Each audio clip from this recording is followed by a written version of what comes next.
idea for the show. I still don't know what the idea is. It's about nothing. Right. Everybody's doing something. We'll do nothing. They say, what's your show about? I say nothing. There you go. I think you may have something here. Cross Coast Spice presents the League About Nothing podcast. All right, everybody, welcome back. We have week one in the books. We had actual football. We got to watch people running around and tackling each other. This was great. Al, how are you? Football is back. I must have said it 10 times over the course of like Thursday, Friday, and Sunday. I just love watching football. We had some pretty good games to watch. Yeah, the primetime games were particularly good, even through Monday night. We're gonna jump straight into our usual weekly review format here. We're gonna go over trades, waivers, injuries, and then we're gonna go matchup by matchup. However, this week we're not doing any trades or waivers because we haven't had any since the season officially began on Thursday. So, let's get started on those trades, everybody. Waivers obviously will take place tomorrow or, whenever. Tomorrow for us, probably a couple days ago for everybody listening. Can't wait to discuss Jake Tungus going for an exorbitant bid next week. I came so close to having a really, really slick waiver pickup there, but I grabbed the wrong tight end. I told you Farrell was just a blocker. We talked about it in one of the review pods. Here's the thing. I didn't actually know that Tungus was on the active roster and going to play. I kind of was like, Farrell's on the roster. He'll play. Let me grab him. And then I didn't even look closer at it than that, which I should have. But it was the last minute ad while I was at work and somebody went on the waiver, or went on IR or whatever. I thought you were going to say you didn't actually know Jake Tungus existed. I mean, I know he existed, but I didn't know he was going to play. Because that would have also been an appropriate response. If they're a tight end, I guarantee you, and they're active, I guarantee you I've looked at them at least 5 times. That's just the pure desperation of this league. Exactly. All right, we're going to go injuries. We're going to go position by position here. We're going to start at quarterback. And this week, it's really only one guy, Brock Purdy. Purdy is listed with a toe injury and a shoulder injury. It doesn't sound like either one of them is overly serious, but it does sound like he's in actual danger of missing some playing time. Well, he didn't miss any snaps during the game. I mean, he finished the game. Okay, so yes, but he finished the NFC title game against the Eagles a few years ago without ligaments in his elbow. So, we know he's going to go and gut it out. Fair enough. But yeah, we don't know the severity yet. We'll have to wait until we get some practice reports. Yeah. Again, it doesn't sound like it's certainly not like season threatening or anything like that, but it doesn't sound good either. Also toe and shoulder. So I mean, he's got multiple injuries. At the running back position, it doesn't seem like it was that bad of a week. The only notable injury is a rib fracture for Will Shipley. The team then traded for Tank Bigsby like a day later, but also when they made the trade for Tank Bigsby, said it wasn't related to Shipley's injury. Sure. So, not sure we're buying that line, but okay. No, don't worry. They only want to use him as a kick returner. It's purely for Tank Bigsby's kick return prowess and nothing to do with the fractured rib for their backup running back. Don't look over behind this curtain. So, Shipley's the main backup or was the main backup. I guess probably still is the main backup to Saquon. Who knows? Maybe Bigsby eats into that a little bit more while he's while Shipley's recovering from the rib fracture, or maybe not. Yeah, I think we're probably going to see some AJ Dillon. Oh, God, I hope not. For the first time in several years now, since he didn't play a snap all of last year. For the record, I just pulled this up very quickly. Bigsby returned 6 kicks last year. Now, 6 kicks, to be fair. Hey, the Eagles really liked what they saw. Those 6 kicks were returned for a more than 30-yard average. Hey, I'm telling you, man, Philly loved what they saw in those 6 kick returns. Yeah, I just not buying that line from the team. Don't get me wrong. I actually think it's a good move. I think Bigsby is a talented running back. I think he's good depth to have, but just the like just straight out. Yeah, we want him for kick returns. I don't know. Wait until he's not actually returning kicks this week. That'll be even better. All right, we're gonna move on from that one. There's a couple wide receiver injuries this week. Actually, three that we're going to talk about, and they're all shoulder injuries. Juwan Jennings with a shoulder, Drake London with a shoulder, and Xavier Worthy with a dislocated shoulder. London left the game, didn't return. Juwan, I think, continued playing. Did he leave? Yeah, he was out. He He didn't was come out. back in the game after he got hurt. And Worthy got hit, I don't know, what was that, first quarter of the game? Yeah, By, one of the first couple plays. yeah, he got Kelsey, leveled by Travis Kelce. Kelsey destroyed him coming Yeah, across the middle. Got to yeah. keep your head on So a swivel. I'm guessing Worthy misses a couple weeks. The other guys, they are both listed as day to day, so chances are they'll play, but maybe not be 100%. Yeah, Worthy looked like the worst of the bunch just because it was so visible what happened. But they're Also, going to he's put off like half the surgery. size of Travis Kelce. Right, they're going to put off surgery, see if he can play in a brace. So I guess we'll find out this week if he's going to be able to play. Otherwise, we may see him down for a long time. That room already missing Rashee Rice for the suspension. Yeah, not great timing. No. Now to the real important injuries here. The tight end position. We had some big Oh, names. God. As if tight end wasn't bad enough. Yeah. Well, George Kittle joining Purdy and Juwan. Jesus. He's already on IR, so he's going to be out for a bit. It was his hamstring. Not great. Yeah, he had 2 separate hamstring injuries last year. Missed a little bit of time. This time we know he's going to miss at least 4 weeks because he's on IR. But yeah, that's a big blow. We talked about it in one of the preseason shows that you can't really replace George Kittle. Like you, No. you just change your offense. There's no one else that you can plug in there that does what he does. And Before it's they had Donges. well, okay. We'll see what Jake Donges has in store for this week. But I mean, it's the same for fantasy. That's a crushing blow in a league where there are no tight ends to pick up on waivers. This isn't a normal 12-team one tight end league where you can just go get another tight end. There is no replacing George Kittle. Well, yeah, and it's also a problem for Big's tight end room. He's got, as we discussed in our preview, the most talented tight end room in our league. He's got Kittle, Laporta, and McBride, who are all top 6 tight ends, basically, but he doesn't have a lot of depth behind those guys. So him going down to just the other two is troubling for his roster. Right. It was a very slim roster construction, considering you have to start 2 every week. I mean, Exactly. with those 3, you were going to get 2 good starters every week, but You're now with probably only going to 2, get 3 most weeks. now with 2, he's really locked in without a lot of depth. So we'll see if he's got some moves up his sleeve here. He usually does. He usually does. All right, so the other tight end that's going to make the two of us, the other tight ends that got injured that are going to make the two of us cry were Bowers and Ingram, who are on my team and your team. So, we're keeping pace with Big right there. Ingram had a calf injury left, did not come back. I haven't seen the prognosis here. I haven't seen anything reported there, but for Bowers, it was his knee, and it doesn't sound like it's serious. Yeah, everything coming out of the Raiders has said that it's minor. Bowers himself said it's minor. PD Sunshine, of course, said it's minor. I'm surprised he even acknowledged that there was an injury at all. So we'll see with him. But yeah, the calf one is a little scary. Those can linger for weeks. So we'll see what we're gonna get out of Ingram.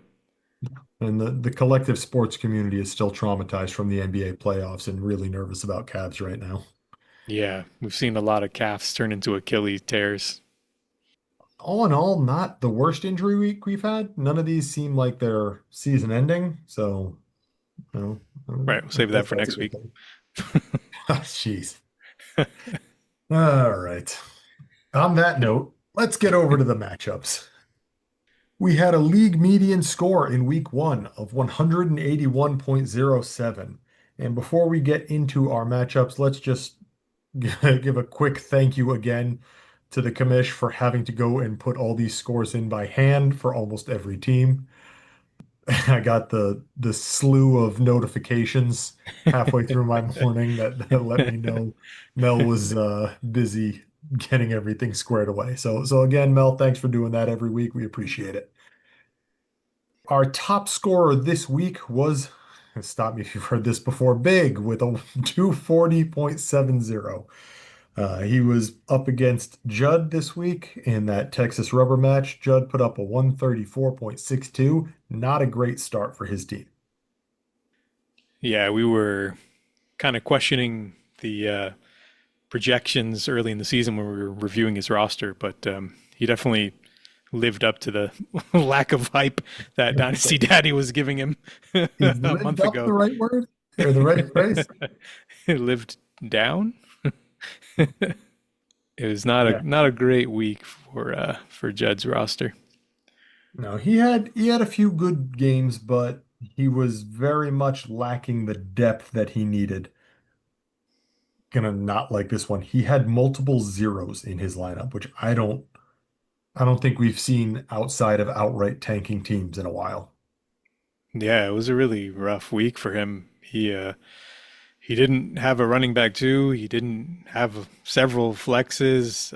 I mean, considering we haven't really been hit with injuries or buys yet, it's a little concerning this early in the season to have this many zeros on your roster.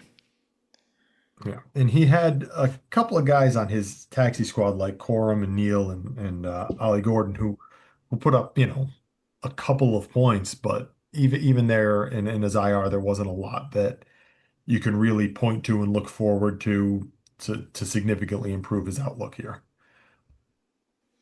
So Yeah, he's gonna have a little work to do if he wants to have a competitive team this year yeah. because a lot of these guys, I mean, he had some down weeks, but a lot of it's just he doesn't have any players. A lot of his bench were game day inactives, which is not great. No. It's not like these guys are injured and you're going to get them back in a couple weeks. These are just guys that aren't going to see the field at all. It's hard to score points. Yeah. He did have some good weeks. Jordan Love put up 18 points. Cook put up was it a 22? I just had it up and my Yep. phone decided it didn't want to display things anymore. 22. Garrett Wilson had a 25. Calvin Austin had 19. Yeah, had a touchdown in there. Um, I mean, some of his big names, DK, St. Brown, they didn't do much. But yeah, I mean, even if they had huge weeks, it would not have saved him. Interesting to see that he had Joe Flacco over Joe Burrow in there. I'd imagine that'll flip-flop a lot. But yeah, not his best performance. You never know. We've seen Judd make a few trades every year. Maybe he gets on it early this year. Normally he's in a strong position, so he waits till the end of the season. But maybe he looks at it and says, "Oh, I need to make moves now." Yeah, and again, it really wouldn't have mattered this week because No. anyone else that played big would have had this result. So, Speaking of Big Steam, let's go take a look over there. right, Uh, more points on this side to talk about. yeah. Baker Mayfield starting off strong, almost 26 points. Christian McCaffrey, welcome back, 26 points, like a 99% usage rate. You know, Shanahan Everyone, has just zero chill when it comes to that. everyone besides him is injured currently on the 49ers offense. So, Um, Big taking his victory lap right now for Javante Williams, who put up a 21 on the strength of two touchdowns. Hollywood Brown, healthy offseason, you know, injured Worthy, injured Rice. He stepped up 10 catches, 24 points. yeah, and we've already seen a couple of the impactful trades that he's made recently, picking up Baker, picking up Mhm. Hollywood Brown. These are guys that he added to an already talented roster. He managed to add even more players that popped into his starting lineup week one. Not that he needed the help. Sure. And we talked about that strong tight end room. Laporta 19 points, almost 20. McBride 18 points. Kittle in the flex at 16.5, even without playing the full game. Just any week where you're putting multiple tight ends close to 20 points in your lineup is a week you're probably winning. Yeah. Well, pretty much every week is a week that Big is probably winning. So Why do we keep having to talk about his team at the start? I, Big, stop it already. he's the highest scoring team every week. Just play this on repeat. We don't even need to add anything. We can just copy and paste it in.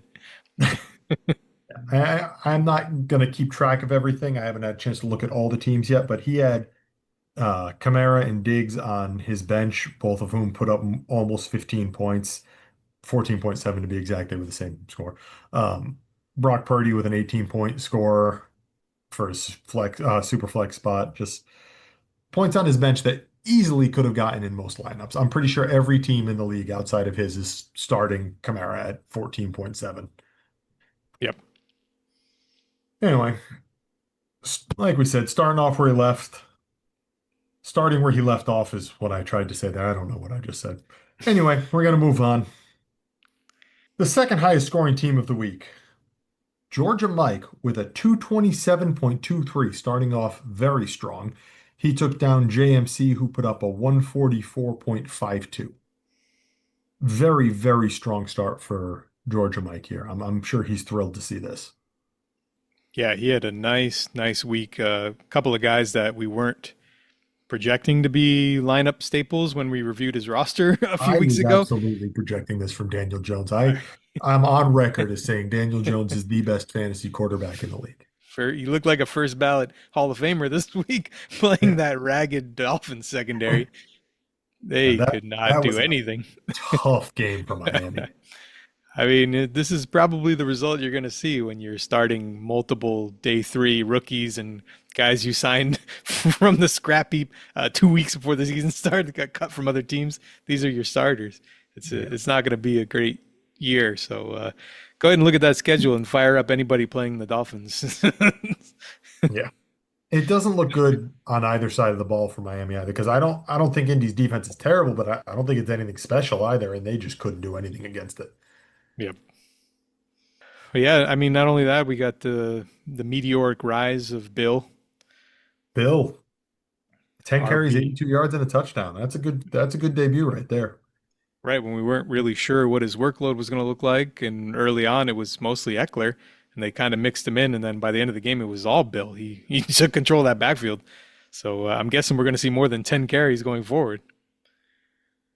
You would assume so. You would So assume so. it's always nice to pull a running back one out of nowhere. Well, speaking of, let's talk about Bucky Irving. Fourth round pick from last year. I guess it wasn't his pick, but still. Bucky Irving had a slow day, but did get into the end zone through the air, so another 14 points there. Michael Pittman providing that lovely stack with Daniel Jones, 23 points. Kayshon Boutte apparently is the number one in New England. He certainly looked like it this week. Was anyone Speak, going to tell us this was happening? Speaking of guys that we weren't projecting as important depth pieces, he had a lot of guys pop in week one like this. It was a good week. Yeah. Suddenly his roster looks very deep. At the tight end position, Kyle Pitts, 20 points. Michael Mayer filling in during the later stages of that New England Las Vegas game, got 12 points on the strength of 4 catches. Listen, any tight end in the storm. Right, he got himself a viable tight end two score thanks to the injury. He's been holding Mayer all season, all off season since Bowers was drafted. I know that you and I, among others, have been trying to poach him away and stash him on Uh, our benches. Tried like He's 5 times. I he's want the backup for my tight end.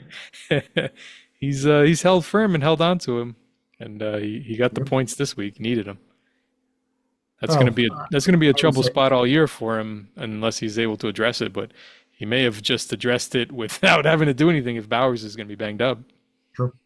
He also had a couple of, I don't know, viable's the right word, but okay enough tight end scores on his bench. Kate Stover is down there, 4 catches, 22 yards, hits him almost 10 points. Oh, that's when we forgot Cade Stover. He's going on IR too. Did he? He broke his foot. All right. Yeah, Yeah. Daniels with a broken foot out indefinitely. Just leave this in right here. We're gonna miss him. Yeah, I forgot to stick him in the injury report, but he was actually played the majority of the snaps over Dalton Schultz. Surprisingly, he was the leader in the snap share and was productive with the Yeah, time. I mean, that well one done. hurts. It looked like he was going to be a useful tight end for him. And broken foot, yeah, we don't know. I'm assuming he's going to go end up on IR and miss Yeah, miss probably a two month or months. two. Yeah. Yeah. Although foot takes a little bit longer than a lot of other places to actually come back from. I was gonna say also Ruckert down there, 6 points. It's not a lot, but some weeks 6 points at tight end too is Better than zero.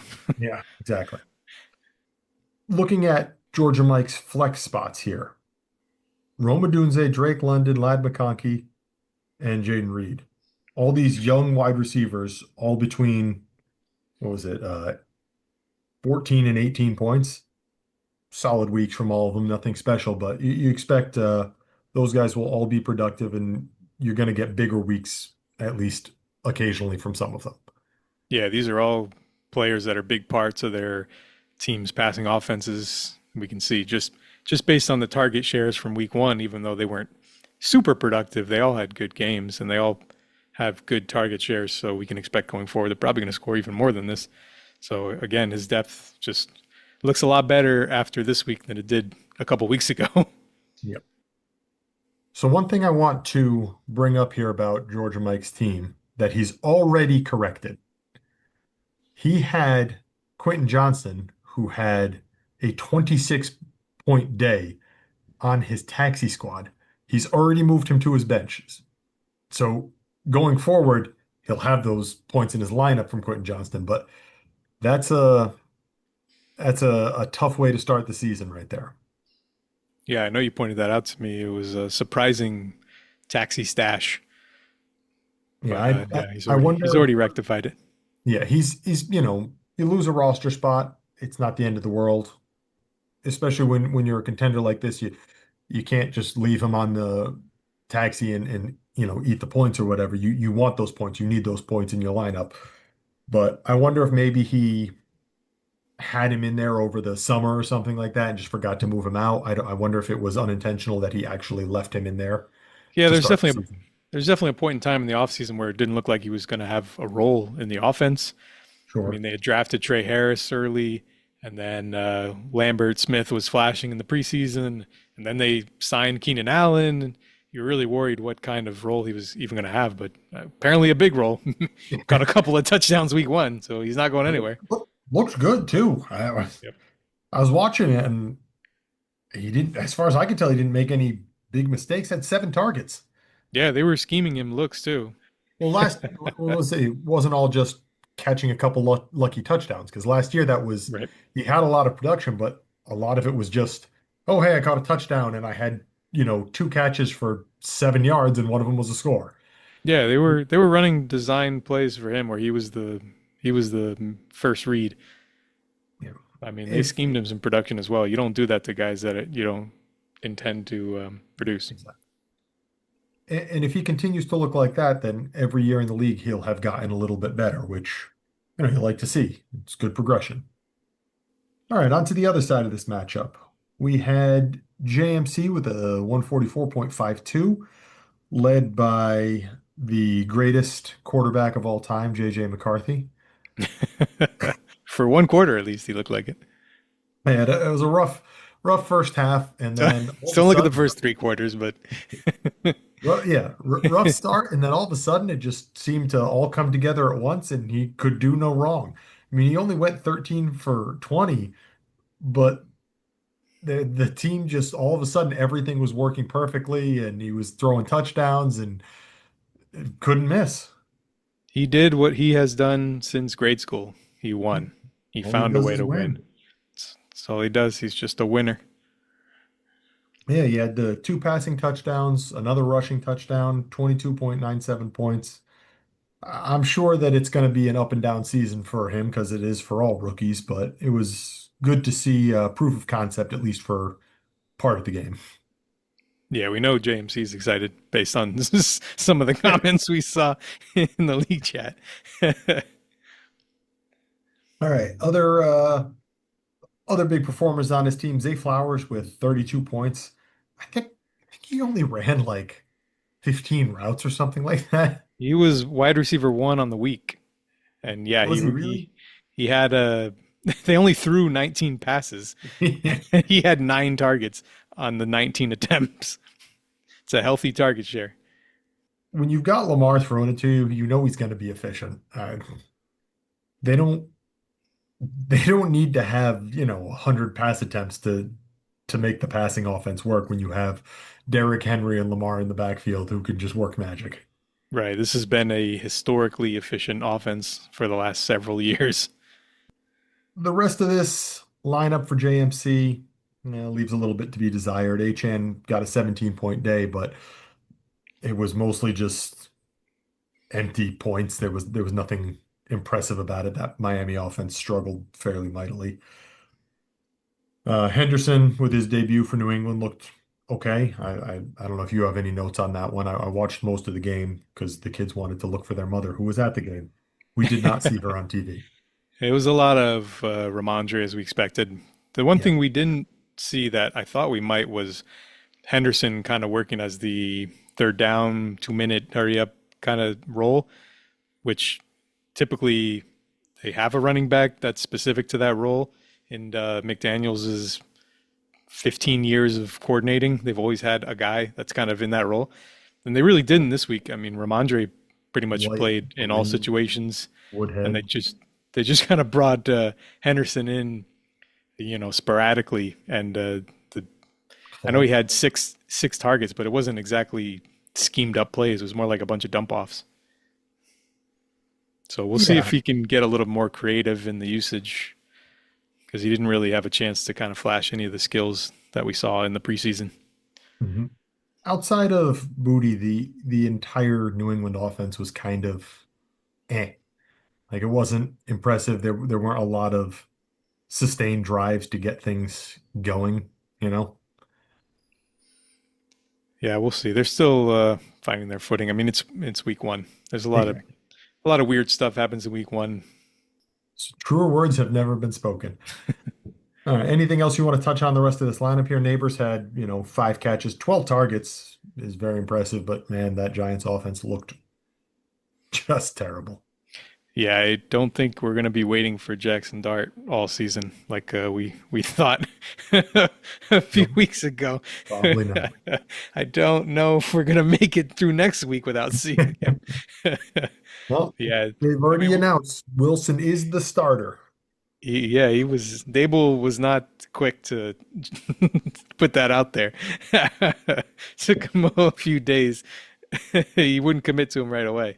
Yeah. Can you blame him? It didn't look good. I don't know how much hotter his seat can be, so they got to show something, or we're gonna have a new staff next year. Yep. All right. Yeah, the biggest thing about JMC's team, he's got a lot of young promise on his roster, on his bench, but Yep. not a lot of production yet. A lot of these guys are very young. It's a much different team than we've seen the last couple of years from him. He's got a lot of youth, a lot of theoretical talent. We'll have to see how it plays out. But right now, it's just kind of there's not enough production to really threaten for wins on a weekly basis. We kind of saw that play out this week. Yeah. He had Loveland in there, played a lot of snaps in Chicago, didn't really do a whole heck of a lot. Tesla caught a touchdown, but he only had the one catch, one target. The rest of the rookies and stuff on the bench, just we'll see how it progresses, like you said. Yep. All right, we're gonna move on. Our third highest scoring team of the week was my team.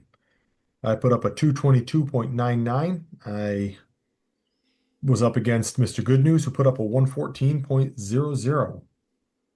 This is like the first time in, I think, 2 years that I'm this high in the matchups. Um, my, It's my been team had a solid week. I had big scores from Herbert and Nakua, both had 29 points. Mahomes with a 27, Penix on the bench with a 24. Warren, good debut, 22 points. Bowers, 21 points before the injury. I'm happy with all those scores. Little light at running back, 12 and 9 from Janty and Montgomery, and we'll see what else happens. yeah, you got big scores from most of your stars, which is what you're going to need because there's not a ton of depth behind them. So if your key players put up big weeks, then you're probably going to be close to this every single week. Just a matter of can you get enough production to cover the season? Not a lot looking at your bench that is going to be helpful on a weekly basis, it looks like. There's a couple guys here that could sneak in, but yeah, you're going to need your stars to pretty much put up points like this every week. But it's promising that you know that you have this kind of ceiling, though, because it hasn't been there. Hasn't been there for a while. It's been a slow build. Yeah. And I almost set my optimal lineup. I try to every week go in there and make a semblance of a lineup to try and make Mel's life a little bit easier because otherwise it just leaves in whatever random player popped the week before. I was off by one player. One player I got wrong. I had Troy Franklin on my bench and I had Fryermuth in the lineup, and Franklin outscored Fryermuth by I think a point and a half. It was so You, close. you of all people, I can't believe you ever benched Franklin.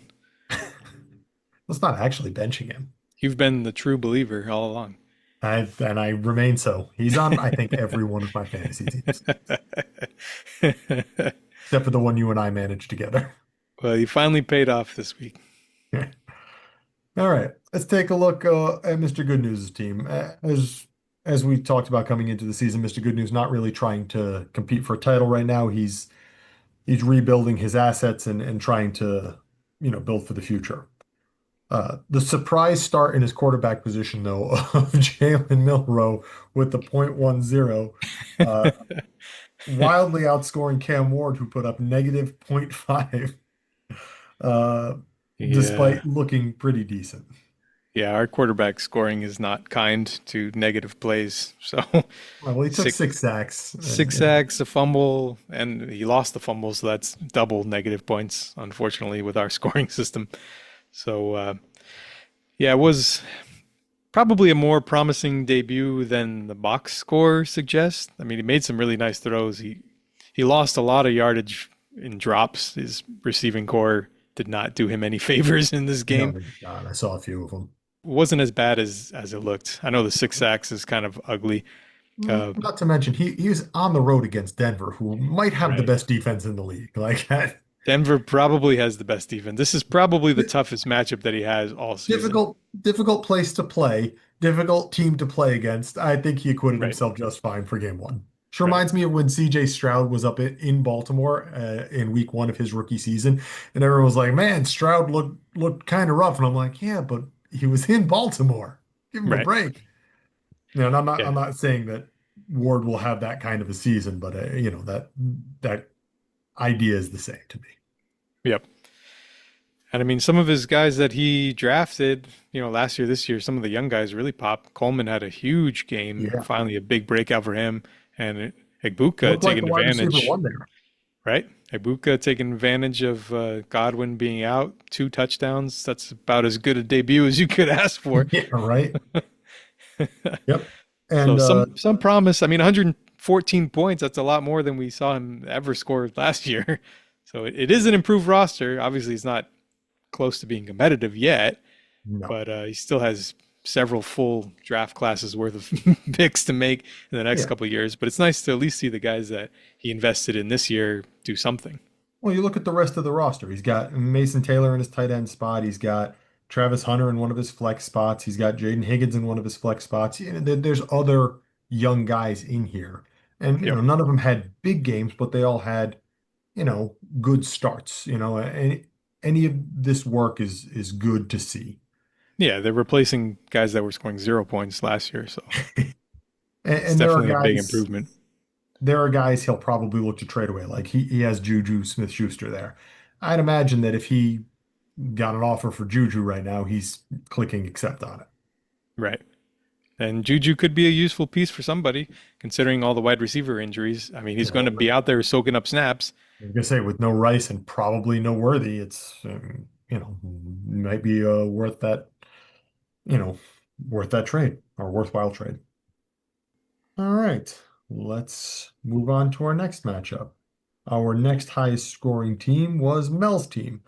Mel put up a 206.83. and he took down Flinch, who had a 172.82. Well, we talked about guys that can single-handedly win a week, and we said that Mel had a couple on his roster, and there's Josh Allen. He came through week one, 40 points. 40.76. Yeah. I think he did all that in the fourth quarter. He had 251 passing yards in the fourth quarter. 251 passing yards in the fourth quarter. Man, it's But insane. but the field's only 100 yards. How is that even possible? Well, you just run diagonally across a bunch of times. Okay. Uh, yeah, so 394 yards, two touchdowns, another two rushing touchdowns, and 30 yards on the ground for Josh Allen. Yeah, he played like an MVP. Yeah, tough to beat that. So Although Flinch had the other side of that matchup with Lamar and Henry, and boy, they tried. Mel still would have won this matchup if he had Rattler in there instead of Josh Allen, but he would have been below the median. Like you said, Flinch had the other side of this. He had Lamar Jackson and Lamar, 31 points, certainly no slouch. And again, for like the 15th time, Derrick Henry with a 30-point day to go along with Lamar's 30-point day. How does this keep happening? They're the only Defies all quarterback, logic. the only quarterback running back stack that works like this. Just Especially I a don't, running back that doesn't really catch passes. I don't understand. He got one pass, 13 yards. It was a nice pass. He trucked the guy at the end of it. But it's bizarre how well it works for fantasy. The quarterback running back stack in Baltimore. I guess it's just because they're both so good, but It works pretty well in real life too. yeah, you're not wrong. Other big scores in this matchup, honestly, the quarterbacks. Justin Fields, 30-point day in his New York debut, and on the other side of that, Aaron Rodgers, 27-point day in his Pittsburgh debut. How is Right. it We with these? we, we were expecting Baltimore and Buffalo might be, some pretty good A fantasy shootout. performances. We were not expecting New York Jets versus Pittsburgh Steelers to be fantasy goodness, but that's what we got. I also didn't realize until this very second that these two guys had the two quarterbacks going against each other in these matchups Yep. in this match. Like, how did this happen? And all four of them delivered for Yeah. fantasy. No. When the lowest score of the four of them is 27.66, you had a good week. Right. The worst of the four had four touchdown passes. Right. Yeah. It's a good week for Mel. Slightly disappointing for Flinch. He's only 9 points below that median, so he's I'm sure he's looking at it and saying, "Oh, just a little bit here or there." And a guy who had a bad week has a good week, and I'm in. The scores in Flinch's flex spot, or his flex spots, are a little bit worrying. He had a 4.75, a 5.05, 5.35, and 8.15.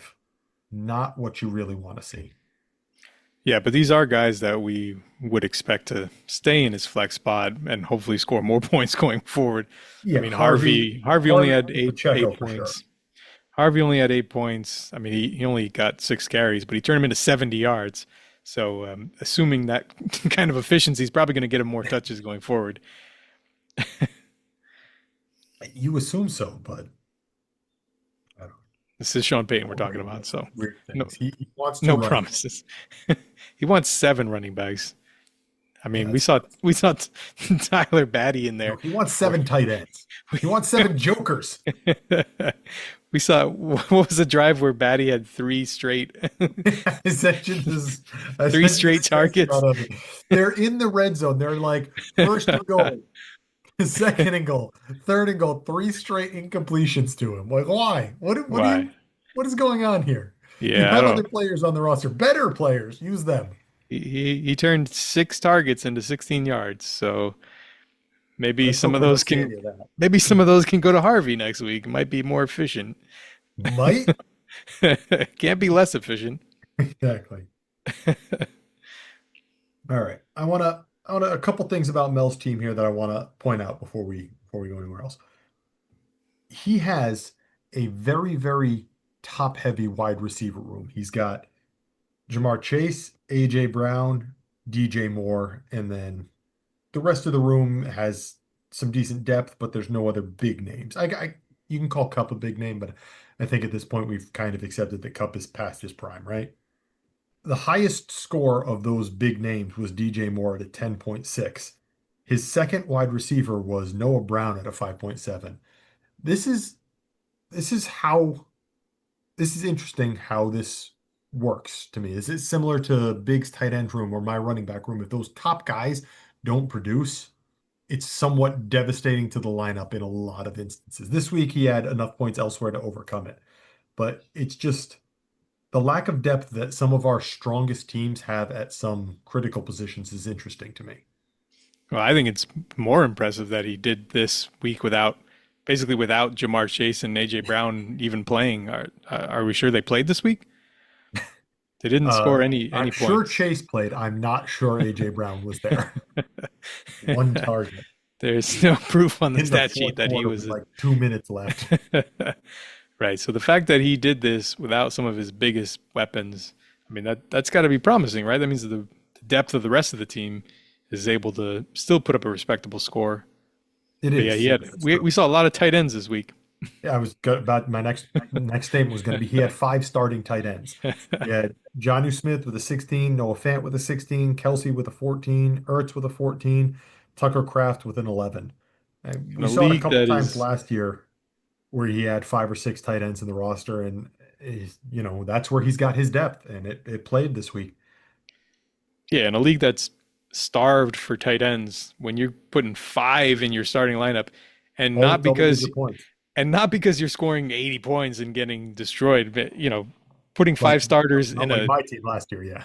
right, you got five starters in a good lineup that scored over 200 points, well over the median. That's got to be reassuring. Yep.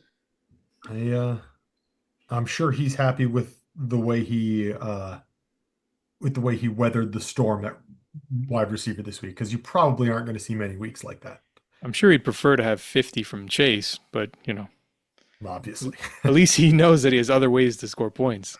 I checked that's scheduled for week 3, so we'll check back in then. Got it. Okay. All right. You were the next highest scoring team. You had a 194.8, and you beat Rug, who had a 183.7, which means this is our first matchup where both teams were over the median. So Rug goes 1-1. You will go 2-0. Yeah, it wasn't pretty. Well, I mean, you both made it over the median, so it's pretty enough. But you had some. There were a lot of weeks that these scores are not going to be over the median. No, that's true. Your team struggled a little bit at quarterback. You, despite the fact that you have three starting quarterbacks on your roster, only had one in your lineup, and it was Struggled a Jared little bit Goff as with a being very generous. 9.9. That's being very generous. Struggled. It was not a good So week. Tua put up 4 points and Dak put up just under 8. So yeah, it was ugly. But Jared Goff in there to steady the ship with a 10-point week for you. Yeah, quarterback was a problem for me this week.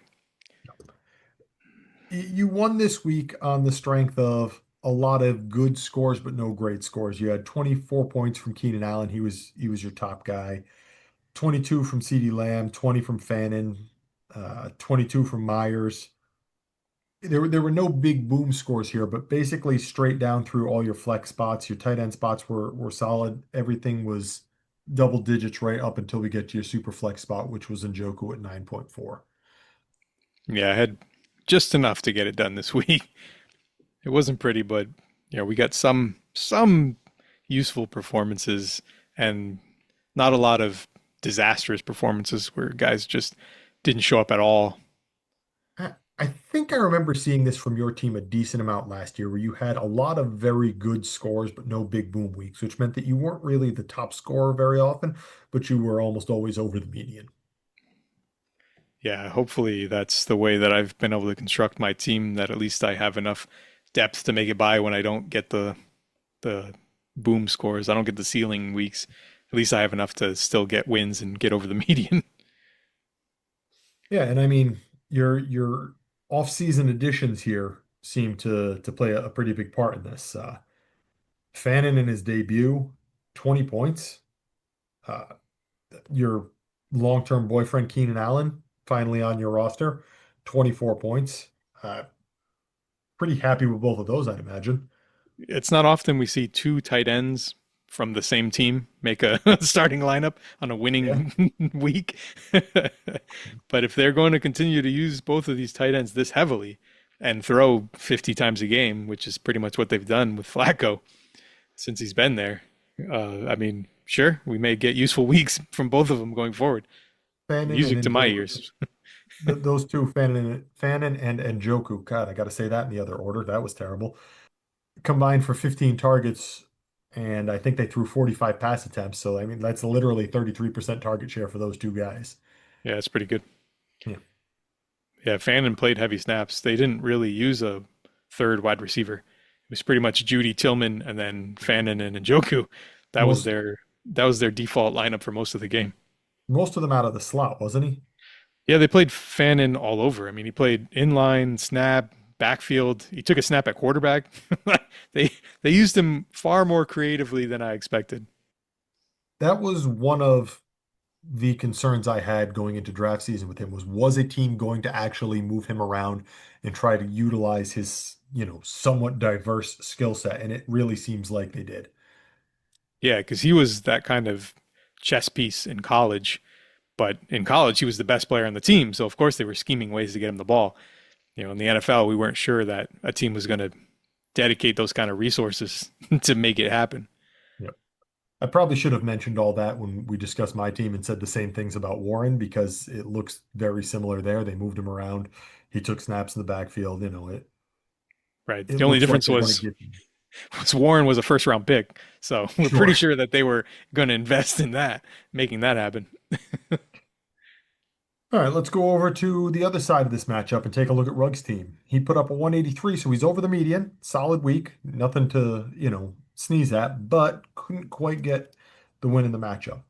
But big weeks from Debo Samuel, 25 points, with that stack that he's got with Jaden Daniels now. Daniels at the top, 20 points. Solid debut week from Dylan Sampson. We'll see how long that lasts because the reports now say that Judkins is likely to be back as early as this week. We'll see what Yeah, happens. he made a living catching passes out of the backfield this week. 8 catches for 64 yards. Yeah, Even if Judkins has taken the majority of the carries, if they're going to use Sampson in like this, then he's going to be useful every week. It was a much improved week one compared to what we saw from the last several years out of this roster. The running back room, which we said was remade, really came through. Sampson, the rookie, Jacobs, who we picked up during the rookie draft in a trade. Those guys put up some good scores for him, a lot better than what we have been seeing. much better. Yeah. And Hampton, little bit of a tough score, but still in the flex spot there. Yep, we're expecting him to probably do a lot more than this going forward. I say you'll see better days out of Hampton for sure. So it was a promising start. I know he took the head-to-head loss, unfortunately, but he did make it over the median. Yeah. Wasn't a lot of median breaking scores for him last year. So it's definitely a much more competitive roster. Yeah. And we see a 20-point day from Marvin Harrison, which I don't know how many of those there were last year. They were hit and miss, but nice to see him get off to a good start. Touchdown, 71 yards and a touchdown is a great week one. Yep, promising start. Needed And he's that got after all the questions that he had after the usage last year. After 1 week, it looks a lot better. We'll see if that continues for the rest of the season. at the tight end spot, a good week from Hunter Henry, who remains just had like one of the most steady tight ends in this league. I swear he puts up points every single week. And a okay day score wise from Jatavian Sanders. We'll see if he continues to develop this year. Yeah, he played the majority of the snaps, which is nice. Weren't sure how that was going to get split up with Tommy Tremble back and healthy. Tremble has been the starter for the last couple of years, and even last year, Sanders really only flashed when Tremble was hurt. So it's nice to see him kind of assert himself as a starter. And this Panthers team is desperate for useful targets outside of Tet. They really were struggling this week. It was not a great week for the offense. Yeah, it wasn't pretty. That game was strange though. They had the really long delay in the middle of the second quarter. Jacksonville looked I don't think Jacksonville looked good enough to be called dominant, but I guess they kind of dominated the game from a box score perspective. So there's that. Speaking of Jacksonville, Brian Thomas with a little bit of a disappointing week one. Thomas had a touchdown, but only one catch on 7 targets, and the touchdown wasn't it a rushing touchdown. Yep.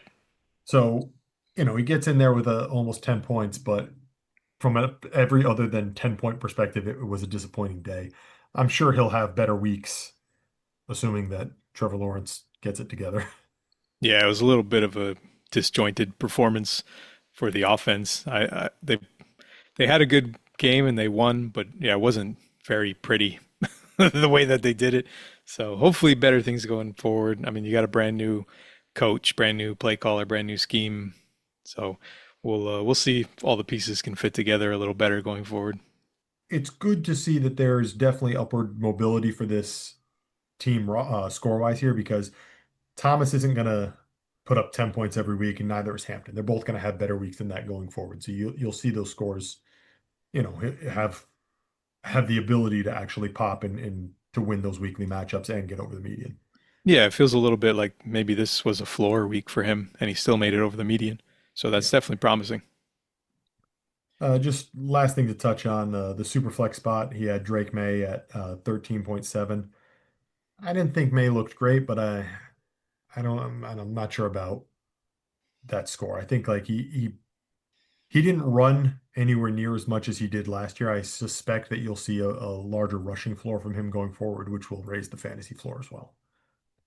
Yeah. Yeah, I think this is probably you're probably looking at the floor for May. I know the weapons aren't great around him, but hopefully more time in the McDaniel's offense. Again, we got a new play caller, new offense, new staff.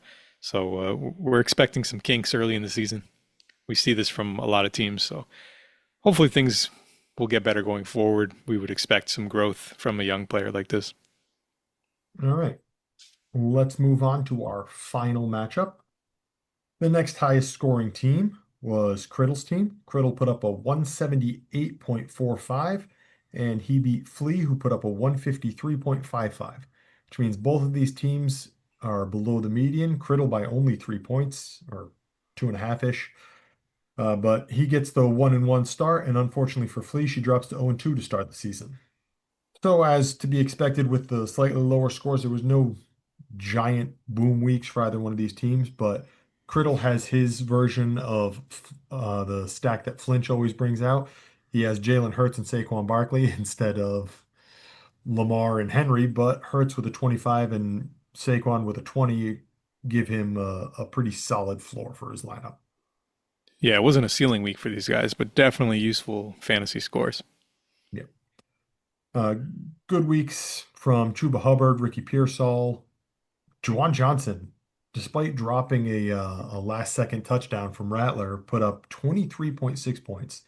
My biggest regret in this league is that I drafted him and then he's not on my team anymore. Yeah, we share a similar regret for having shed Juwan Johnson. Never wrong, just early. All right. Other decent scores in this matchup here. On Flea's side of things, Bijan Robinson continues to prove he is, if not the RB1 in the conversation at all times. He 25.4 points this week. Yeah, Uh, even on a game where they really struggled to run the ball at all. I mean, him and Algier were both held under 2 yards per carry, and he still had a big fantasy week because he can win in other ways. I mean, 100 yards and a touchdown receiving, pretty good from your running back. Pretty good from anyone Right. running back. Yeah. No, Robinson he's a complete back. He can do everything. So when it's not working one way and the team tries to switch it up, he's the one that they go to still.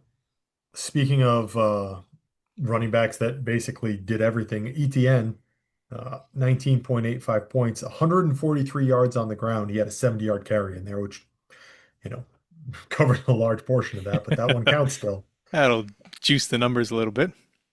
Yeah, but he looked rejuvenated. Nice to see. Yeah, we were kind of wondering all offseason how this rotation was going to work. Cohen has a history of using multiple runners in Tampa Bay. weren't sure what kind of roles they were going to fall into, but turned out to just be ETN all the time. Yeah. He took the Oh, majority of the snaps. He played in all situations, goal line, short yardage, third downs, early downs. He did everything. They didn't use Bigsby much at all, and then they traded him away. And then we saw Tootin was only out there for 4 snaps. He took 3 carries on 4 snaps, but that was it. It was all ETN. didn't your guy Allen play on a bunch of third downs? He did. He ended up playing on a lot of the obvious passing downs. As many receptions as we've seen ETN handle in the last couple of years. He's not a great receiving back. He's a good athlete, and you always want to put the ball in his hands. But as far as blocking and being a check down guy, it looked like LaQuint Allen is going to take that role. Not really very profitable for fantasy, but he is going to be on the field, which is always helpful. Gotta give ETN breaks when you can. Otherwise, Yeah. he's going to be like McCaffrey playing 99% of the snaps. I'm sure Flea would be devastated by that. Huh. All right, so the rest of this matchup, a lot of, middle scores, 15 points, 14 points. We had Shakir Evans for Flea, Jalen Warren, Jonathan Taylor, all these guys, middle teens on the other side of things, J.K. Dobbins, Josh Palmer for Criddle. Yeah, nothing real exciting. A lot of guys that we would expect to do more going forward. I mean, Taylor, Adams, Flea's got a lot of big names on here that didn't really have great weeks, and it kind of was up and down the lineup, Yeah. unfortunately. And it's kind of a thinner roster, so there's not a ton that could help off the bench. So she kind of got stuck with those guys' mediocre scores, and it really dragged down the entire roster this week. I think one area that's going to be tough for her is the tight end score, or the tight end scoring. This week she had 3.65, so the same line from Bellinger and Gesicki, both of them one catch, 14 yards, one first down. That's not going to get it done. Yeah, there's not a whole lot on the bench that is going to be that we're projecting to be better going forward. She's got a lot of There's tight a lot ends of rostered, bodies but they're there. they're all pretty much backups or blockers. There's not really much that we can expect to be impactful in this lineup. That's going to be a problem all year, I would expect, because even the guys in the lineup are Bellinger, who's played minimal snaps behind Theo Johnson, just happened to catch a pass this week, so he's in there. And then Gesicki, I mean, we saw him lose a receiving touchdown to Fant this week. So if he's not getting all of the receiving work, that's going to be a problem because he's already a part-time player. It's not looking too promising, but as we've discussed with other managers, Lee does not just sit back and wait for things. She's gonna be proactive in one form or another. So we'll see what she does, what direction she chooses to go. Yeah, it's one thing to have a ton of bodies and just try to paper over one tight end spot with, 6, 7 guys on your bench, hoping somebody gets Yeah. a fluke touchdown. But to try to paper over both tight end spots, it's gonna be a long year if she can't get something else in there. It sure seems that way. All right, well, that wraps up the matchups for this week.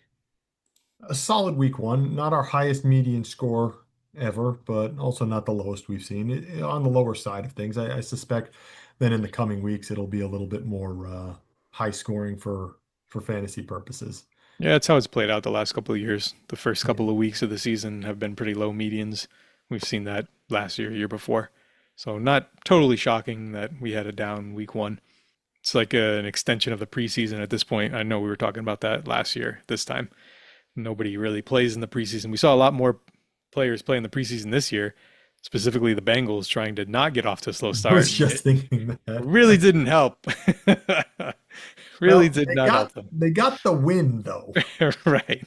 Well, Right. The team didn't look good, but they got the win. So I'm sure every one of them would rather the team get the win than the team look good. But I don't think they're reversing any narratives about slow no, starts. it's not great. We have one last thing to cover before we finish up. It is back by popular demand, everyone's favorite segment, the Dynasty Daddy playoff projection odds, updated after week one. Week one. All right, I'm gonna group these by groups of four. We have our top four teams, Big at 99%, Al at 97%, Mel at 96%, and my team at 93% chance to make the playoffs. So Those right match now, the preseason odds. Those four were the top four, the last yep, four that we reviewed, and all four went 2-0. So not surprising. No surprises at the top. yep, right now, you and Big are projected for those buys. Mel and I are projected one game behind you, two games behind Big. We'll see how it goes, but I don't anticipate any drastic changes there in the immediate. All right, down to the next tier, which is these four teams clumped together. We have Georgia Mike at 64%, Flinch at 62%, Flea at 40%, and Rug at 34%. Georgia Mike 2-0, Flinch and Flea 0-2, Rug 1-1. Yeah, and these four, I mean, save for Flea's team, these three of these four put up respectable scores, even in the matchups they lost. Yeah, Flinch 0-2, but he had the 172 points, close to the median score. I'm a little bit surprised to see Rug fourth on this list, despite going 1-1, and there's two 0-2 teams ahead of him. I mean, I guess one game isn't a big amount to overcome, but it does surprise me that he's 30 percentage points behind Flinch, who went 0-2. Yeah, he had a better week than Flinch, but it wasn't by a lot. So Yeah, we'll see. These will kind of sort themselves out over the next couple of weeks. yeah. All right, and then the bottom four here, Criddle 5%, Judd 4%, JMC 4%, Mr. Good News, better luck next time. Yeah, Criddle got a win, but for the most part, these were kind of non-competitive scores this week. So Yeah. we'll see what they hold going forward. I don't think the season's over for any of these teams, with the exception of Mr. Good News. Sorry.